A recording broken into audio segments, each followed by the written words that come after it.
ભરૂચના શ્રવણ ચોકડીથી ગેલ કોલોની સુધીના મુખ્ય માર્ગ પર પ્રથમ વરસાદે જ કાદવ કીચડનું સામ્રાજ્ય જામતા સ્થાનિકો ભારે મુશ્કેલીનો સામનો કરી રહ્યા છે। ભરૂચના શ્રવણ ચોકડીથી ગેલ કોલોની સુધીનો મુખ્ય માર્ગ છેલ્લા લાંબા સમયથી ચાલતી મંદ ગતિની કામગીરીના કારણે અત્યંત દયનીય અને કફોડી હાલતમાં ફેરવાઈ ગયો છે।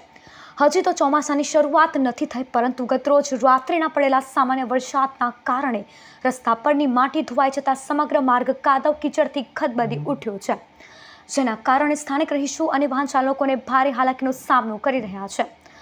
ભરૂચ શહેરના નંદેલાવ અને ઉમરાજ ગ્રામ પંચાયતની હદમાં અનેક સોસાયટીઓ અને એપાર્ટમેન્ટ શોપિંગ સેન્ટરો આવેલા છે। જો કે આ માર્ગ પર ગટર લાઇન અને માર્ગ સહિતની કામગીરી ચાલી રહી છે, જેના કારણે તે વિસ્તારમાં મોટી સંખ્યામાં ખોદકામની કામગીરી કરાઈ રહી છે, પરંતુ કોન્ટ્રાક્ટર દ્વારા મંદ ગતિએ ચાલતી કામગીરીના કારણે ગતરોજ પડેલા વરસાદના કારણે સ્થાનિકોને ભારે હાલાકી વેઠવાનો વારો આવ્યો છે।